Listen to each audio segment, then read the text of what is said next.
হলিউডের সবচেয়ে জনপ্রিয় সিনেমাগুলোর একটি গ্ল্যাডিয়েটর। 2000 সালে প্রেক্ষাগৃহে মুক্তি পেয়েছিল গ্ল্যাডিয়েটর। সিনেমাটি যেমন বক্স অফিসে সাফল্য পেয়েছিল, তেমনি পেয়েছিল সমালোচকদের প্রশংসা আর পুরস্কার। সেরা চলচ্চিত্র, সেরা অভিনেতা সহ 5টি বিভাগে অস্কার জিতেছিল এটি। এবার চমক নিয়ে 2 যুগ পর আসছে গ্ল্যাডিয়েটর 2।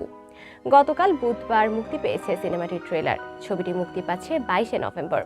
সিনেমার চরিত্রের পোস্টারে বড় চমক রয়েছে। 3 মিনিটের ঝলকে রোমের কলোসিয়ামে জলযুদ্ধ এবং হাজার হাজার দর্শনার্থীর সামনে গন্ডারের সঙ্গে লড়াই করতে দেখা গেছে ব্রিটিশ অভিনেতা পল মেসকালকে। সেই সঙ্গে গ্ল্যাডিয়েটরের পুরানো ইতিহাসও নতুন আঙ্গিকে সামনে আসার ইঙ্গিত দেখা গেছে। তবে এতে আগের কিস্তির 2 তারকা রাসেল ক্রো ও হোয়াকিন ফিনিক্সকে দেখা যাবে না। দ্বিতীয় কিস্তিতে জায়গা করে নিয়েছেন Paul Mescal, Pedro Pascal, Connie Nielsen, Denzel Washington প্রমুখ। উল্লেখ্য, 2000 সালে মুক্তিপ্রাপ্ত ব্লকবাস্টার চলচ্চিত্র গ্ল্যাডিয়েটর বিশ্বব্যাপী বক্স অফিসে 465 মিলিয়নেরও বেশি আয় করে। শুধু বক্স অফিস নয়, পুরস্কারের মঞ্চেও বাজিমাত করে সিনেমাটি। অস্কারে 12টি বিভাগে মনোনয়ন পায় সিনেমাটি। সেরা চলচ্চিত্র সহ 5টি বিভাগে অস্কার জেতে সিনেমাটি।